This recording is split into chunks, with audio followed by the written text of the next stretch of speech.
Di dalam Al-Quran ada ayat yang menyatakan tidak ada paksaan dalam agama. Quran surat Al-Baqarah ayat 256. Tetapi mengapa ada hukuman bagi orang yang meninggalkan Islam? Bukankah ini yang kontradiktif? Jadi gini nih, maksudnya gini, anggaplah kita punya rumah ya.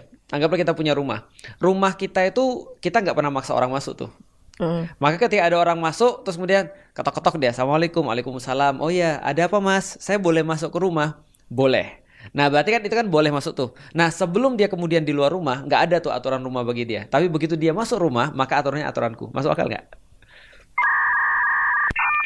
Kalau dia belum kalau dia belum masuk rumah nih, itu kan berarti dia nggak ada aturan kan ya. Tapi kalau dia udah masuk rumah, dia harus ada aturan dong. Contoh misalnya kalau di rumah Feren orang harus lepas sendal atau enggak?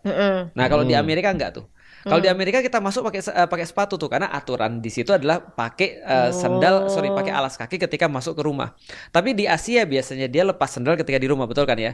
Contoh lagi, apalagi misalnya aturan di rumah Feren, misalnya contoh di rumah Feren kalau misalnya pas ke WC itu setelah misalnya dia pakai WC-nya itu harus dibersihin lagi atau enggak?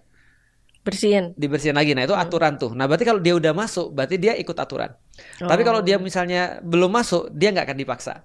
Artinya kita nggak pernah maksa siapapun untuk masuk rumah kita, sebagaimana kita nggak pernah maksa siapapun untuk masuk di dalam Islam. Tapi begitu dia ada di dalam Islam, dia harus ikut aturan. Bentar, tapi tidak ada paksaan dalam agama. Itu aturan tuh bukan? Tidak ada paksaan untuk masuk di dalam agama Tidak Islam. ada paksaan. Ini kan rumah nih.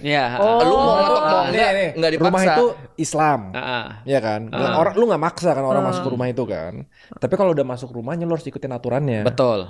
Dan salah satu aturannya kalau udah masuk jangan keluar. Nah, itu salah satu aturannya adalah kalau lu meninggalkan rumahnya itu ada hukuman. Iya.